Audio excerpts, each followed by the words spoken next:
अस्सलामुअलैकुम जी। तो कुर्बानी का गोश्त पहुंच चुका है घर। आज ईद का है दूसरा दिन।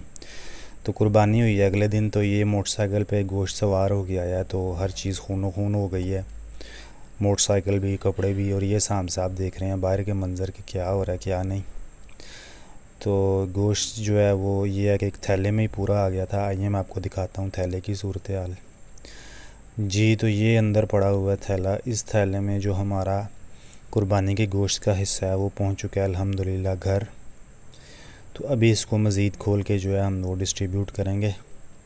साहब जो हैं वो इर्द गिर्द फिर रहे हैं, देख रहे हैं क्या हो रहा है क्या नहीं।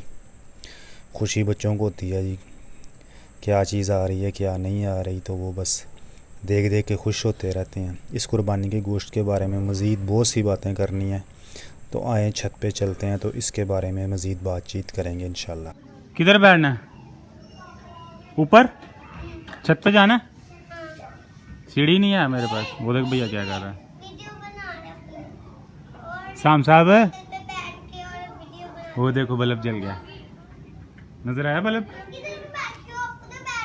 नीचे आना है। थक तो नहीं गए? कैसे थके हो? आप ऊपर बैठे हो, वो देखो टावर। मक्खी बैठ गई मोबाइल पे। अब कैसे उड़ेगी? वो देख भैया साइकिल चला रहा है। भैया जी, ओ भैया जी, ओ भैया जी साइकिल चला रहे हो? ये देखो,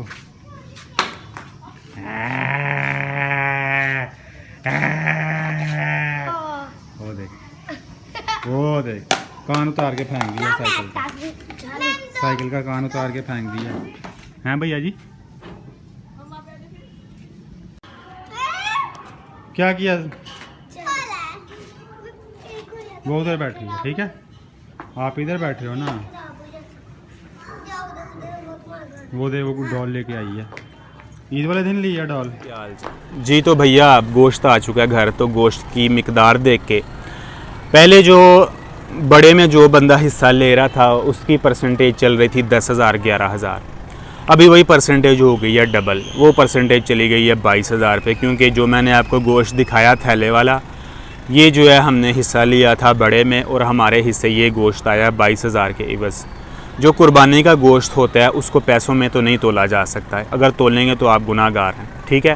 क्योंकि कुर्बानी होती है अल्लाह के राह में, तो इस जैसे जो वो क्या कहते हैं हिसाब किताब में नहीं पढ़ना चाहिए। और मैं भी इस हिसाब किताब में नहीं पढ़ रहा। मैं सिर्फ एक महंगाई का आपके सामने तकाबली जायज़ा पेश कर रहा हूँ कि पहले जो बड़े में हिस्सा आ रहा था वो 10 से 11,000 रुपये का था, अब 22,000 रुपये चला गया। जानवर छोटा हो गया और जानवर की कीमत जो है वो लाखों रुपये में चली गई है। अभी फेसबुक देखें आप, ट्विटर देखें, तो हर बंदा जो है वो बड़े बड़े बकरे या बड़े बड़े वच्छे कटों के साथ तस्वीर लगा रहा है और ये ज़ाहिर कर रहा है कि मेरे पास बहुत पैसा है और मैंने इतने लाख का वच्छा ख़रीद लिया और मैं अब कुर्बानी करने जा रहा हूँ। अभी बकरों की जो कुर्बानी है वो तो इस साल बहुत कम हुई है। जिसने भी हिस्सा लेना था वो इसने हिस्सा ले लिया वच्छे में, कट्टे में, कि हमने कुर्बानी करनी है। हमने कोई नमूदो नुमाइश तो करनी नहीं है कि लोगों को दिखाया जी हमने बकरा लिया, या घर से बैं बैं की आवाज़ आना ज़रूरी है। वो तो बिल्कुल भी ज़रूरी नहीं है, क्योंकि जब आपका मकसद अल्लाह की राह में कुर्बानी करना है तो फिर आप कुर्बानी करें इस चीज़ से कतई नज़र होके। तो जो मैंने गोश्त की मिकदार आपको दिखाई, क्योंकि कुर्बानी का गोश्त आमतौर पर भी फ़ी किलो के हिसाब से आपको महंगा मिलता है। अगर आपको मार्केट में बड़ा गोश्त जो है वो 600 रुपये किलो मिल रहा है, अगर आप कुर्बानी करें तो वही गोश्त आपको तकरीबन 1,000 रुपये में किलो पड़ता है। लेकिन क्योंकि आपका मकसद अल्लाह की खुशनुदी होता है तो आप फिर पैसों को नहीं तोलते। लेकिन ये जो महंगाई है ये अलार्मिंग सिचुएशन है। अभी इस साल इतनी कम कुर्बानी हुई है, मज़ीद अगले साल अगर यही परसेंटेज रहती है महंगाई बढ़ने की तो मेरा ख्याल है मज़ीद कम हो जाएगी। वो जो सफ़ेद पोश आदमी है वो तो कुर्बानी नहीं कर सकेगा, क्योंकि वो तो घर का खर्चा ही बमुश्किल चला रहा है। क्योंकि इमरान खान साहब ने जो बेसिक तनख्वाह लगाई है वो तकरीबन 18 से 20,000 रुपये के दरमियान है। और अगर 18 से 20,000 रुपये कमाने वाला जो भी मज़दूर पेशा फ़र्द है वो कम अज़ कम अपना घर तो नहीं चला सकता। इमरान खान साहब खुद क्लेम करते हैं कि 3 लाख रुपये में मेरा घर नहीं चलता। जब 3 लाख में नहीं चल रहा तो कैसे आप गरीब आदमी की जो तनख्वाह है वो 18,000 रुपये लगा के उससे ये उम्मीद कर रहे हैं कि वो अपना घर बखूबी चला सकेगा? ये तो खाम ख्याली है। वो बेचारा ये 18,000 लेके 4-5 दिन जो है वो ख़र्च करता है, उसके बाद फ़ारिग हो जाता है कि कोई पैसा कोई नहीं होता। बच्चों को तालीम नहीं दिला सकता। जिसके पास अगर किराए का घर है वो तो गया समझो।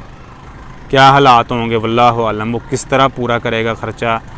देख के भी खौफ आता है, या सुन के या इमेजिन करके भी खौफ आता है कि वो बंदा कैसे अपना ख़र्चा पूरा कर सकता है। 18,000, 20,000, 25,000, 30,000 भी कमा के वो नहीं ख़र्चा पूरा कर सकता।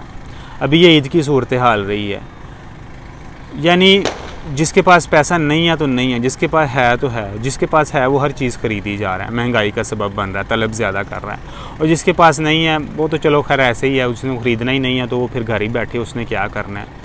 बात वही हो रही है कुर्बानी की, कि कुर्बानी के जो हैं वो जानवरों की कीमतें जो हैं वो इंसान की पाकिस्तानी की पहुंच से तो बाहर जा चुकी हैं, क्योंकि फ़ी किलो गोश्त भी बहुत महंगा मिल रहा है बाज़ार में। वही बड़ा गोश्त तो तकरीबन 500 रुपये बिक रहा था, कहीं 650, कहीं 700 रुपये बिक रहा है। और छोटा गोश्त तो वैसे भी या जाली पीर खा रहे हैं तो या कोई सियासतदान खा रहा है। इसके अलावा तो मेरा ख्याल है कोई अशराफिया खाती होगी 1-2 तादाद में जो मौजूद है पाकिस्तान में। इसके अलावा तो कोई नहीं छोटा गोश्त खा रहा, या जाली पीर खा रहा है, या सियासतदान कोई बड़ा तगड़ा खा रहा है तो या अशराफिया खा रही है, तो या कोई इंडस्ट्रियल जिसकी कोई 7-8 फैक्ट्रियाँ वो खा रहा है। आम बंदा जो है वो तो जायका भूल चुका कि मटन का जायका क्या होता है। मटन का जो रेट चल रहा है वो तकरीबन 1500 से 1600 के दरमियान चल रहा है। बड़ी ईद का मौका होता था कि चलो यार गरीब आदमी भी मटन का जायका चख लेगा, तो अभी बकरों की जो है वो कीमतें ही 40-50 हज़ार से अबव जा चुकी हैं। तो जो सफ़ेद पोश आदमी है वो बकरा ख़रीद के तो ये अपना शौक़ पूरा नहीं कर सकता है कि जो बच्चे कह रहे होते हैं कि बाबा बकरा लाओ, हम भी 4 दिन बैं सोने और बकरे की खिदमत करें। वो बेचारा मजबूर होता है, बच्चों को कपड़े जूते क्या लेके दूँगा, या बकरा लेके दूँ तो फिर बाकी चीज़ों पे छुरी फेर देता हूँ, तो बकरा लेता हूँ तो फिर अल्लाह खैर सल्ला। ये सूरत हाल चल रही है। तो ये तो होगी सारी जो भी थी परेशान कुन बातें। ईद का दूसरा दिन था तो चलो हमें एंजॉय करना चाहिए, हमें ज़िंदगी थोड़ी है हंसी खुशी रहना चाहिए, क्योंकि सियाने कहते हैं कि ये अल्लाह ने जन्नत बनाई है ज़िंदगी, इंसान दोज़ख इसको ख़ुद बनाता है। अगर जो बंदा इस्लाम पे चलते हुए 5 टाइम नमाज़ पढ़ता है, इस्लाम के शुआर पे चलता है, फ़र्ज़ पूरे करता है अपने, तो मेरा ख़्याल है उसको इतना दिली सुकून होता है कि उसकी जन्नत यहीं पे है। अगर वो हलाल तरीके से कमाई करके बच्चों को खिलाता है, उस डगर पे चलता है जो कि नबी करीम सल्लल्लाहु अलैहि वसल्लम ने बताई है, सिखलाई है, तो फिर उसकी तो जन्नत इधर ही है, आगे जाके भी जन्नत है। लेकिन उसको जो दिली सुकून यहाँ पे मिलता है ना, उसकी क्या ही बात है। तो अगर हम मनफी काम करके, किसी का चोरी करके, हक मार के, डाका मार के 4 दिन अयाशी कर लेते हैं, तो जो बेइत्मीनानी और बेसुकूनी हमारी ज़िंदगियों में शामिल हो सकती है उसका तो कोई मदावा नहीं है। जितने मर्ज़ी पैसे खर्च कर लें आपको दिली सुकून नहीं आ सकता। जब आप लेटें रात को सोने के लिए तो वो तमाम जो बातें हैं वो आपके जहन में आएंगी कि यार मैंने सारा दिन क्या किया। अगर आपका थोड़ा सा ज़मीर ज़िंदा है, और अगर ज़मीर ज़िंदा नहीं है तो फिर आपकी मर्ज़ी, आप जो मर्ज़ी करें, क्योंकि जिस इस्लाम ने फरमाया जिसमें हया नहीं है वो जो मर्ज़ी करे, उससे क्या उम्मीद रखी जा सकती है। तो इस वीडियो का, इस व्लॉग का अख्ताम यहीं पे करते हैं, इस सोच के साथ कि कोई पॉजिटिव चेंज लेके आए हम अपनी ज़िंदगी में। मैं भी बहुत ज़्यादा नेगेटिव इंसान हूँ। मैं नहीं कि मैं बातें कर रहा हूँ तो कोई फ़रिश्ता हूँ, शायद आपसे ज़्यादा नेगेटिव चीज़ें मेरी ज़िंदगी में हों। अल्लाह मुझे भी हिदायत दे और आपको भी अल्लाह हिदायत दे, तौफ़ीक दे पॉजिटिव राह पे चलने की। सही है, अपना ख्याल रखिएगा। अस्सलामु अलैकुम रहमतुल्लाहि व बरकातुहू।